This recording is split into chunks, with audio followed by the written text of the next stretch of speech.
The publicity for a novelty sci-fi film called 65 did what it was supposed to. That is, told you pretty much what it was and how it was different from all the other ones. In this case, the writer-directors are a couple of hard-working journeymen called Scott Beck and Brian Woods, best known for writing a gimmicky end-of-the-world thriller called A Quiet Place. Location unknown. Charter 373. This is Commander Mills. My ship was hit by an undocumented asteroid.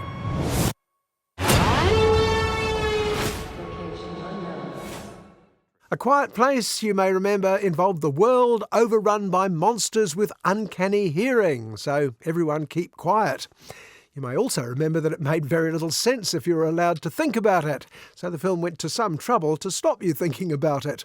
Which brings us to 65. Transporting 35 passengers Location unknown. on a long-range exploratory mission.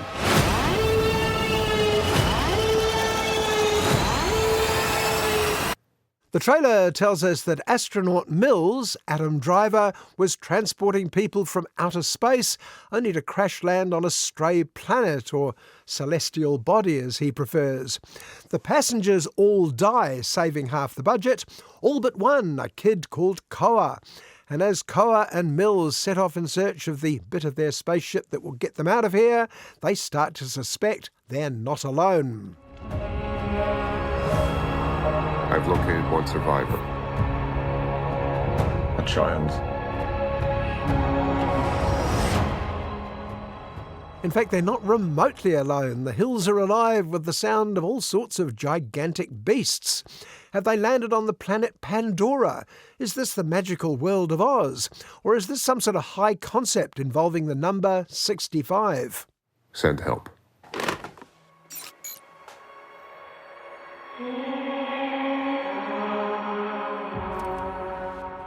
Which is why we're grateful for the fact that the movie keeps flashing up helpful captions. Captions that tell us we've actually landed on the planet Earth. No, not the planet of the apes exactly. This is Earth 65 million years ago, when dinosaurs ruled the Earth. The atmosphere is breathable. There's something alien out there.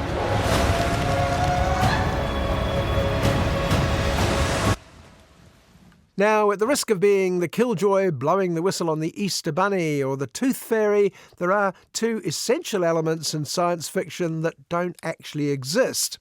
One of them is easy travel between places light years apart. The phrase light years may give a clue as to what's wrong with that.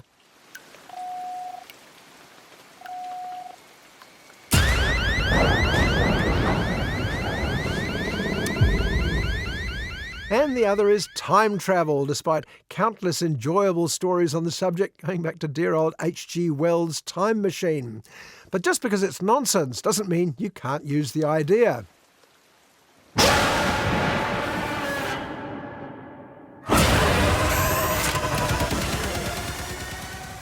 You just need to put a bit of hard work into the accompanying sci-fi flim-flam, which is what Beck and Woods do. Prior to the advent of man, they write in captions, other civilizations, outer space, galaxy-altering meteorite showers, and so on. We must get to escape vessel. Escape pods. Location unknown. We need to be quiet and move. In other words, don't worry about it. Suffice to say, Spaceman Mills and his youthful ward Koa have to head up that mountain, prompted by a helpful portable computer, to find a way off this antique planet. And we can only hope that we don't run into any gigantic carnivorous beasts along the way. I need to get home. Family. Ready? Run! Well, fat chance of that. Wherever they go, they keep running into more increasingly savage dinosaurs, carnivorous to a dinosaur. Oddly, on a planet boasting more digital plant life than the Amazon basin, there's not a vegetarian amongst them.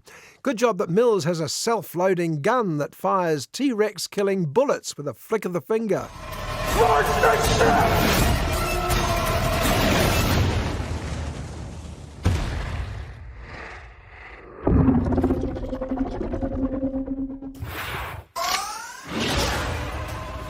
Now, I suspect I've failed to convince many of you that 65 is a groundbreaking sci-fi classic.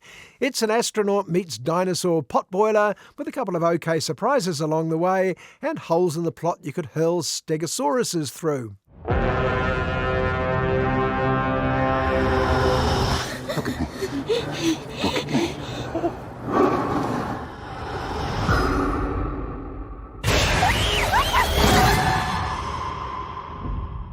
To their credit, stars Adam Driver and young Ariana Greenblatt do what's required of them with a straight face, though after a while you wonder if it's a waste of all that effort. Unlike a rival space traveller, 65 is considerably smaller on the inside than it is on the surface.